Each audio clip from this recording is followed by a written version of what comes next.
Bom dia, pessoal. Meu nome é Ana Luísa Vieira e o tema do nosso seminário é expressão gênica e regulação e como esses processos impactam diretamente no desenvolvimento dos animais.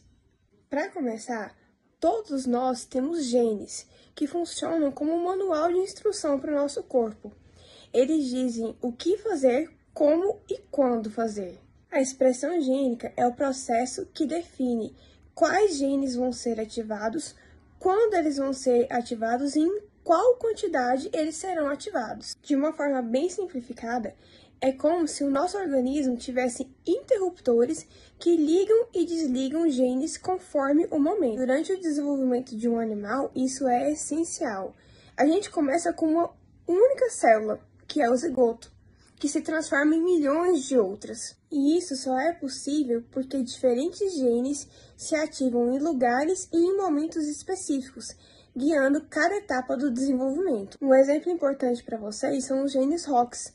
Eles é que são responsáveis por definir aonde vai ser a cabeça, o tronco, os membros. Mas se esses genes forem ativados no lugar errado ou no momento errado, podem resultar em malformações ou até na não sobrevivência do embrião.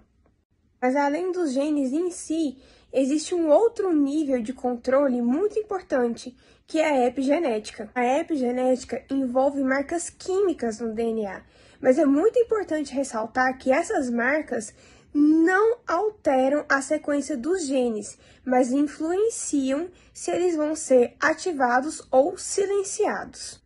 Essas marcas químicas são muito importantes e essenciais para garantir que cada célula saiba o que fazer. Por exemplo, as células que constituem a pele têm genes diferentes das células que constituem o fígado. Existe um ponto importante a ser considerado. As marcas epigenéticas, elas podem ser alteradas de acordo com alguns fatores.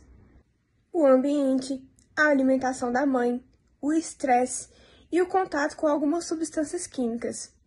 São alguns fatores que podem alterar essas marcas epigenéticas e afetar o desenvolvimento do embrião.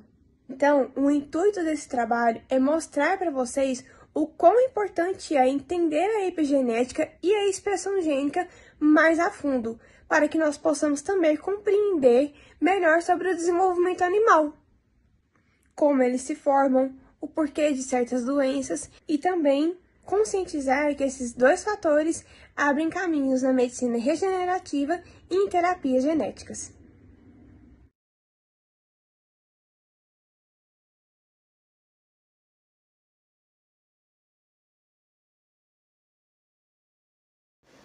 Olá pessoal, meu nome é Ana Luísa Galdino e eu vim falar sobre expressão gênica.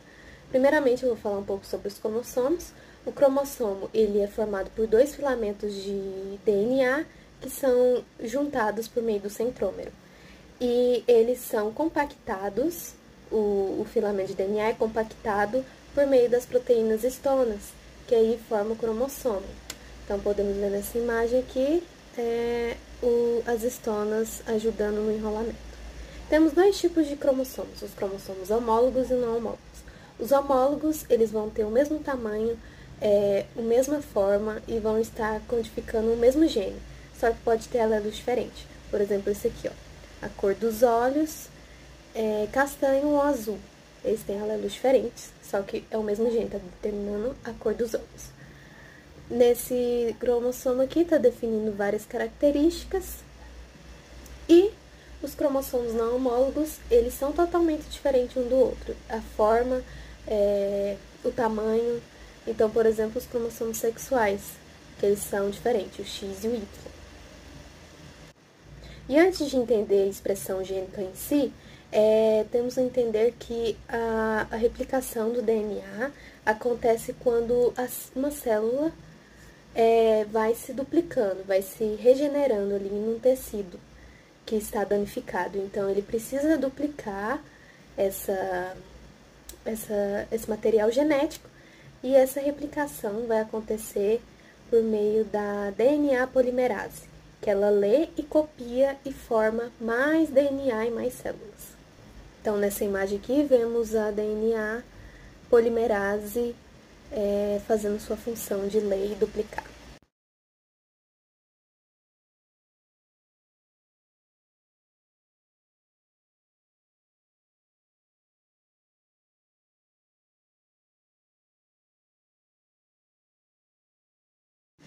Falando sobre a expressão gênica em si, ela é uma quantidade de conjunto de processos que vai acontecer para que um gene seja expresso. Ele vai criar aminoácidos e, nesse sentido, vai formar proteínas que são que o nosso corpo necessita. Então, quais são os processos que vai formar a expressão desses genes? É a transcrição e a tradução.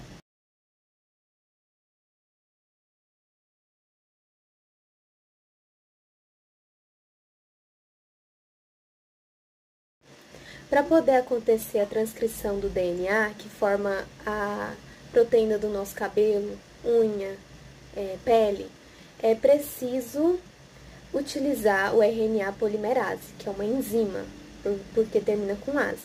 Então, essa enzima, como vemos na imagem, ela vai ler as informações e vai se replicando com a ajuda de nucleotídeos complementares. Quais são esses nucleotídeos? É o que tem no filamento de DNA, que é a adenina, timina, citosina e guanina. E elas vão auxiliar nessa transcrição. A RNA polimerase, ela precisa emparelhar os ribonucleídos utilizando mais bases nitrogenadas. Então, seguindo a regra, a uracila se emparelha com a adenina vai se emparelhar com a timina, a citosina com a guanina e a guanina com a citosina. Então, ali vão formar duplas entre elas para poder formar uma fita de RNA mensageiro. E a partir dessa transcrição, com a produção já do RNA mensageiro, precisa entrar num outro processo chamado de RNA splicing, onde ele vai tirar as partes que ele não precisa, chamada de introns, e a parte que sobrou vai formar o RNA mensageiro completo que ele precisa, que são chamados de exons. E aí acaba a parte da transcrição.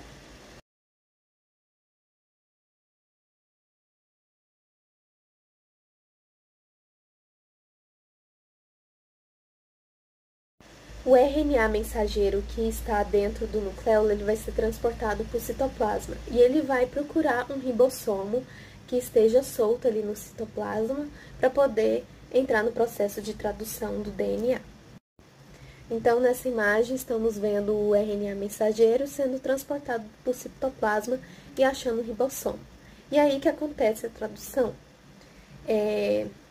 Ele vai dar início à leitura daquela fita de RNA mensageiro através das bases nitrogenadas, que vão formar trios daquelas letrinhas, que vão ser chamados de códons. E esses códons, eles vão vir com um aminoácido grudado neles. A cada trio vai ter um aminoácido. Então, elas vão se ligar, como nessa imagem estamos vendo aí, elas vão se ligando, esses códons, com o que tem a mesma letra que vai codificar ali. E aí, quando vai codificando, os códons saem e deixam o aminoácido grudados um no outro, assim formando uma ligação peptídica.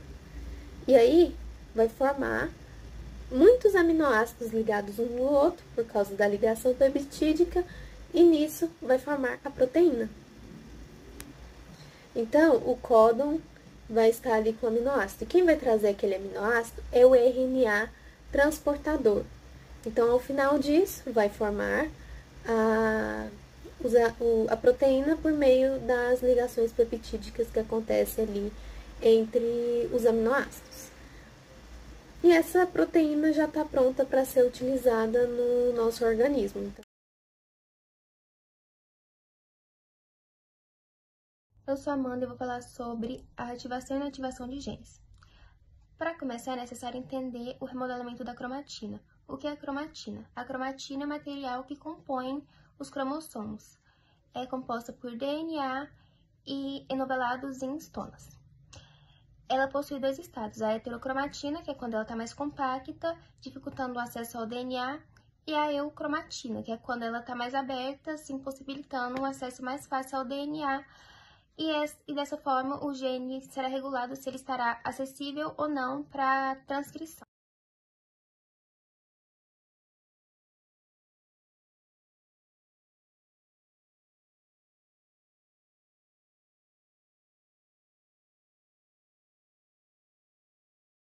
Dessa forma, a gente pode entender os mecanismos que compõem a ativação e inativação dos genes, sendo o primeiro deles a metilação. O que é a metilação? A metilação é uma modificação química que não altera a sequência do DNA, mas tem capacidade de inativação de algum gene. Ela envolve a adição de um grupo metil à posição C5 do anel de citosina catalisada por enzimas metiltransferases e ocorre nas ilhas CpG do DNA. É essencial nas regulações como a expressão gênica, o desenvolvimento embrionário, na ativação do cromossomo X, o imprint genômico e a modificação da cromatina. Associada a ela, a gente tem vários fatores que podem influenciá-la, como fatores externos, como estresse, doenças e envelhecimento. Ainda dentro da metilação, a gente pode ter algumas alterações epigenéticas que afetam a expressão gênica, como a hipermetilação, que é quando há um aumento do grupo metil nas regiões promotoras, assim impedindo a expressão de alguns genes e impossibilitando o controle do mecanismo do DNA. E a hipometilação, que é quando tem a redução do grupo metil. Assim, pode haver uma instabilidade genômica por conta da falta de inativação de alguns genes que não são necessários no momento. O segundo mecanismo é a acetilação. Na acetilação, as enzimas estonas acetiltransferases adicionarão o grupo acetil às estonas, assim neutralizando a sua carga positiva e diminuindo a afinidade pelo DNA que tem carga negativa.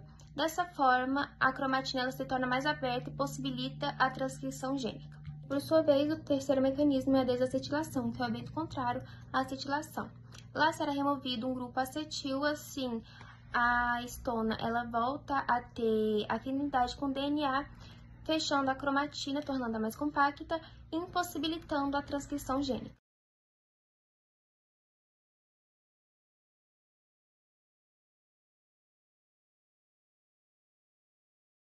Um exemplo muito comum de inativação é a inativação do cromossomo X em fêmeas, onde os machos eles têm um cromossomo X, as fêmeas têm dois. Se elas mantivessem esses dois cromossomos, iam causar um desequilíbrio celular. Então, o organismo ele desativa um dos cromossomos.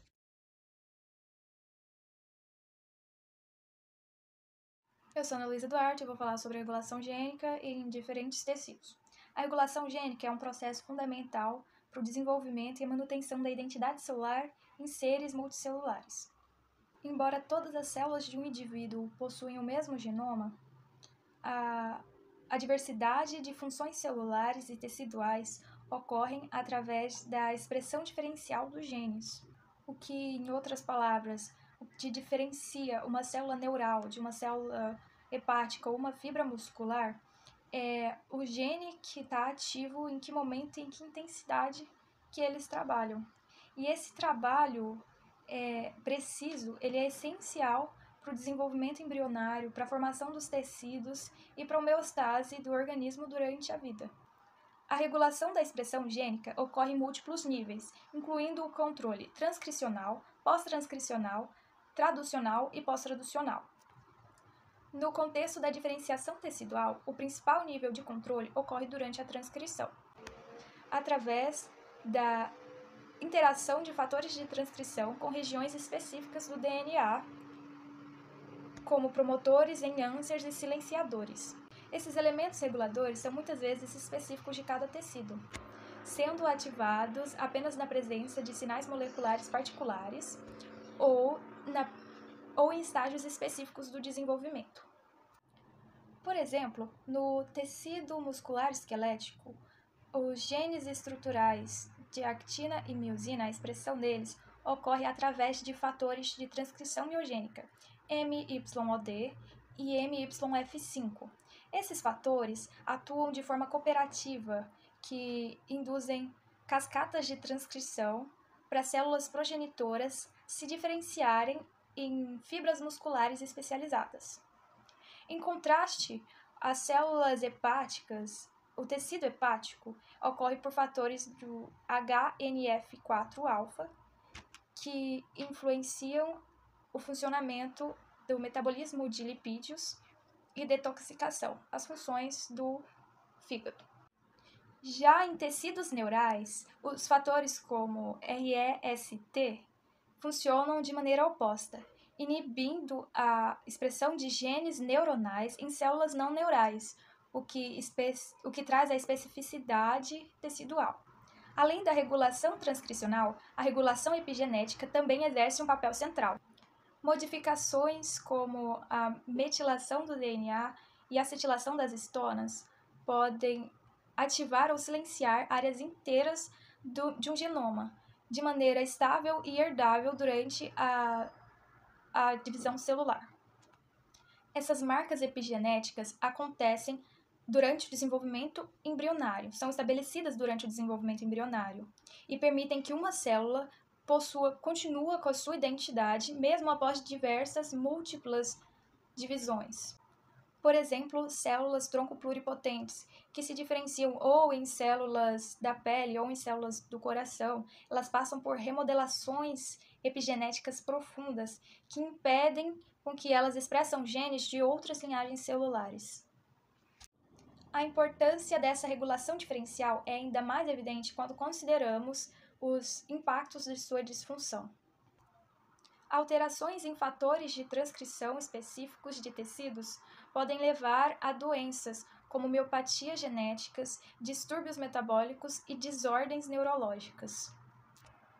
Além disso, em processos como a regeneração tecidual e resposta imune, a reativação de certos genes é crucial para a eficácia da resposta fisiológica.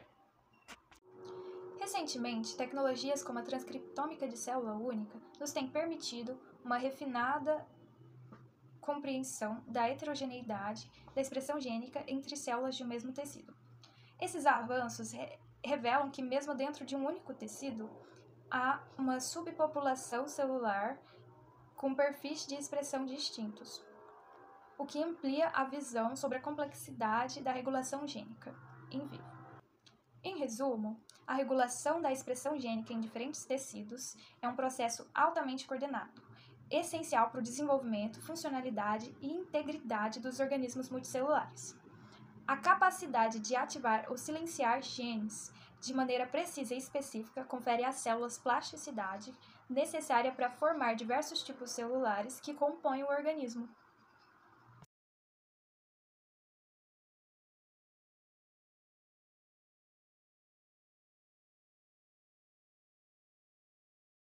Bom dia, eu sou Ana Carolina, vou falar então sobre a epigenética, como que acontece a modificação da expressão gênica e a metilação do DNA e histonas.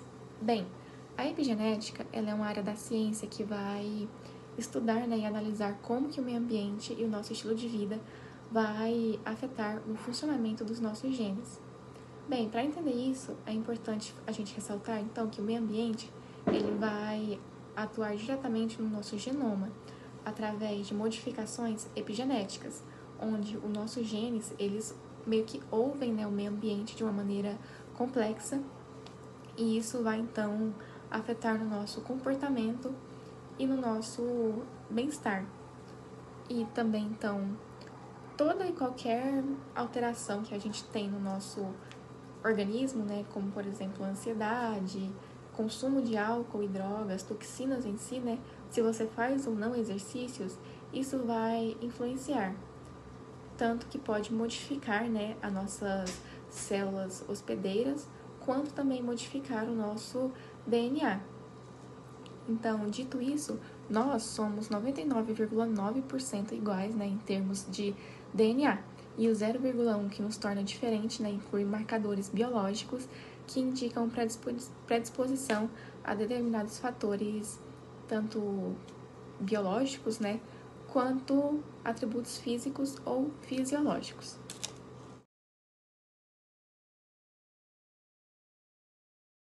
Bem, então como que de fato vai acontecer essa modificação na expressão gênica? Essas modificações, elas podem ocorrer de diversas maneiras. Em todas elas, as células, elas vão ditar onde, quanto e quando que esses genes vão ser usados. A gente vai ter, então, a modificação transcricional. O que vai ser isso, né? Então, as proteínas, que são chamadas de fatores de transcrição, eles vão estar ligadas, né, no DNA, que vão controlar se o gene ele vai ser ligado ou desligado. O DNA ele vai estar enrolado nas histonas, né, que isso também é um fator que vai influenciar. E se a cromatina ela estiver mais aberta, ela vai ser mais fácil, né, o DNA vai ser mais fácil de ser lido. Vamos ter também a regulação pós-transcricional, que a célula vai escolher quais partes do RNA ela escolhe manter ou descartar, num processo chamado de splicing alternativo. Também a regulação translacional, onde a célula vai decidir se o RNA ele será traduzido em proteína. E depois disso, vamos ter a pós-traducional, onde as proteínas podem ser ativadas, desativadas ou até mesmo destruídas. Tudo isso vai garantir que as células façam apenas o que precisam, no momento certo. É um sistema muito complexo, mas muito eficiente. Oi, meu nome é Amanda e eu vou falar um pouco sobre como o ambiente pode influenciar na epigenética, que basicamente são por 3 fatores, que é a nutrição, o estresse ou as toxinas. Então, falando um pouco sobre a nutrição, existem dietas que são muito ricas ou muito pobres em nutrientes, e isso pode afetar a expressão gênica, mas sem alterar o DNA. Um exemplo disso é a deficiência de vitamina B12, que pode silenciar genes importantes no desenvolvimento do animal. Além disso, quando o animal é submetido a situações de estresse, como privação materna, ou até mesmo estar em um ambiente hostil, pode alterar a metilação do DNA, o que afeta diretamente no HPA. O HPA é o hipotálamo, hipófise e adrenal, que pode influenciar o controle no desenvolvimento. E também quando o animal é muito exposto às toxinas, como por exemplo pesticidas ou metais pesados, e até mesmo poluentes, pode alterar as marcas epigenéticas e também pode levar a ter doenças crônicas, alterações neurológicas ou até mesmo a infertilidade do animal.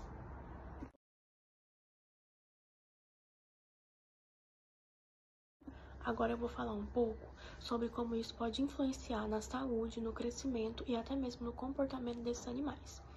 Então, basicamente, os animais que são expostos a alterações epigenéticas podem desenvolver diversas doenças, como câncer, diabetes ou até mesmo problemas imunológicos. E, além disso, o crescimento deles também pode ter um atraso ou um desenvolvimento anormal, depende da nutrição e do ambiente pré-natal em que esse animal se encontra. As mudanças epigenéticas podem afetar a socialização, o nível de agressividade e as respostas ao medo desse animal. E os animais criados em ambiente estressante tendem a ser mais ansiosos ou agressivos.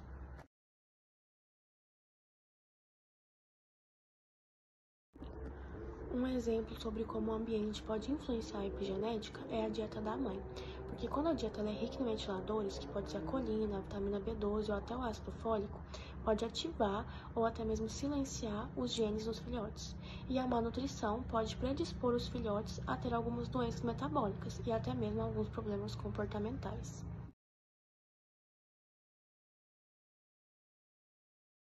Bom dia, meu nome é Ana Júlia e agora que nós já entendemos, né, o que é a epigenética, eu vou mostrar como ela pode ser aplicada na prática dentro da produção animal. Bom, a epigenética ela não é só um conceito teórico, ela vem sendo usada para melhorar o desempenho dos animais, a qualidade dos produtos de origem animal, como por exemplo a carne, o leite e os ovos, e até mesmo o bem-estar. A seguir, eu vou apresentar 6 aplicações que já fazem parte da realidade de muitos sistemas produtivos. Uma das principais aplicações da epigenética vai ser melhorar o desempenho produtivo dos animais. Como que a gente vai fazer isso? a gente vai estudar quais são os genes que estão mais ativos em animais que crescem mais rápido ou que vão produzir mais leite e ovos.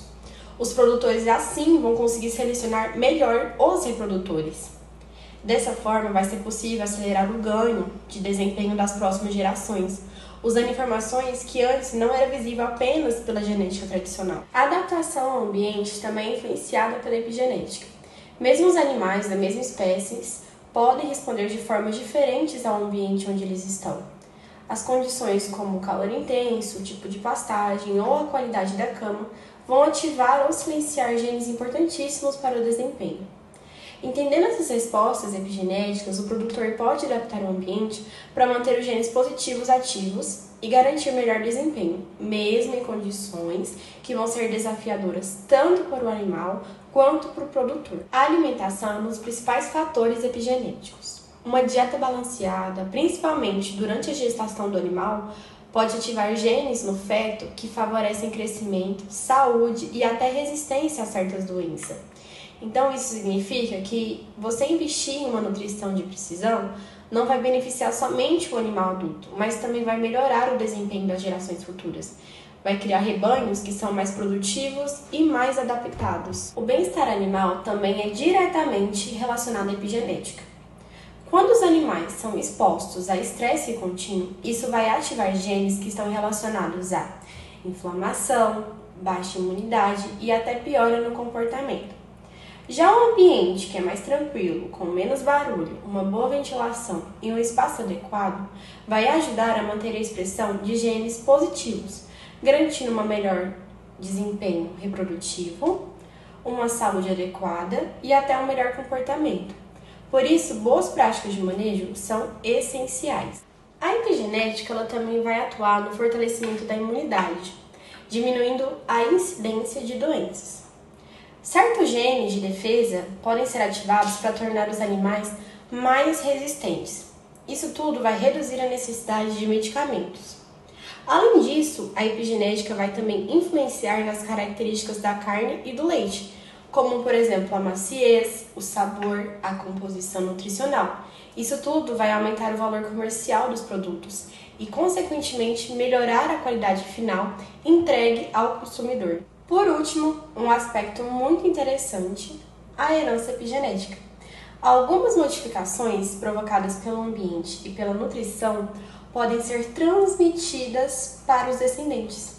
Ou seja, se um animal foi criado em boas condições, o filhote dele pode herdar ativações genéticas favoráveis, mesmo sem mudanças no DNA. Isso mostra que o cuidado com o ambiente e a alimentação hoje vai impactar diretamente o sucesso das futuras gerações. É uma forma de melhorar o desempenho das próximas gerações, sem nem precisar esperar anos de seleção genética tradicional.